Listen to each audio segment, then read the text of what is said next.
Welcome to the 25th week after Pentecost. It's Thursday, November the 14th, 2024. This is the Manna at the Tap podcast where we actively seek the spiritual nourishment our souls crave. The daily lectionary reading we explore together is the Manna, designed to nurture our spiritual growth and provide the sustenance our souls need. I'm Gloria, your fellow traveler on this spiritual journey, and together we share insights and interpretations from these readings that enrich our spiritual lives. The lectionary reading is from the Old Testament book of 1 Samuel. As the book opens, we meet a family. The man has two wives, Hannah, who has no children, and Peninnah, who has children. The nation of Israel at this time is in chaos. On a national stage, there's no king in Israel, and everyone is doing what seems right in their own eyes. The man loves his wife Hannah, and when they attend the religious gathering at Shiloh, he outwardly shows his love and affection for her. Every year they go to Shiloh, he offers a double portion of a sacrifice for her. But Hannah has no child, and her husband has no heir. She is barren. On a spiritual level, Hannah begins to ponder the condition of the people. The religious leader was a priest named Eli. He had sons who were abusive to women, and he did not correct them. What will the future of Israel look like with such hopelessness? How was a new future possible with Hannah's barrenness?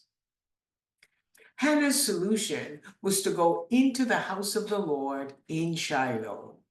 In deep anguish, she prayed to the Lord, making a vow that if the Lord Almighty remembered her and did not forget her, but gave her a son, she would give the child to the Lord all the days of the child's life. While Hannah was praying, Eli the priest was watching her lips move, but he heard no words. And his assessment of the situation was that she was drunk. She defended herself from this false accusation and then went her way and ate, her face no longer downcast. Hannah's deepest yearning was fulfilled when she had a son, Samuel. The lectionary reading is 1 Samuel chapter 2, verses 1 to 10, the Song of Hannah. It is a psalm, although it is not a part of the book of Psalms.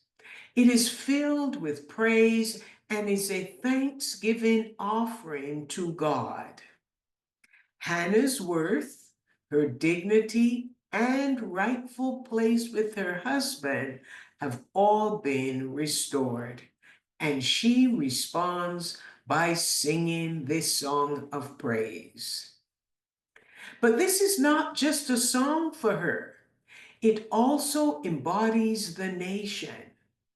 Hannah is joyful as her song highlights the mighty power of Yahweh. Although her mouth boasts of her enemies, Yahweh's deliverance delights her. There is none like Yahweh. And we have a triad formed in verse 2. No one holy, no one besides Yahweh, and no rock like our God.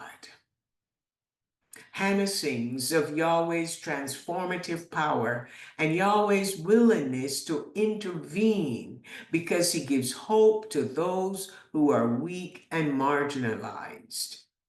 She challenges her fellow Israelites not to talk so proudly and arrogantly about their strength. She speaks of Yahweh's significant reversals in war. In war, the bows of the warriors are broken, while those who stumble are strengthened. Food. Those with food now become hungry, but those without food are no longer hungry. And about herself, she was once barren, but now she has a son. And those who had many sons are pining away.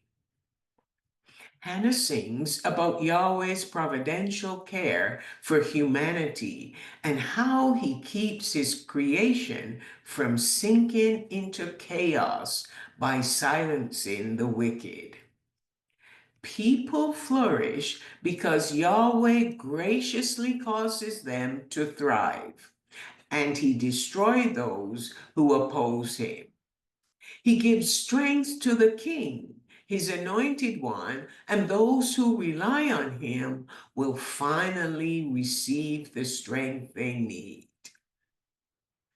At the beginning of her song, Hannah sang about her horn, which is her son Samuel. At the end of verse 10, she sings in anticipation of the horn of Yahweh's anointed, and that will be King David. Her song anticipates that Yahweh will bring about a reversal for those who are too poor and weak to make it on their own. The Song of Hannah, the Psalm of Hannah is the voice of a joyous woman who has been rescued from barrenness. It will become the basis for Mary's song in the Gospel of Luke.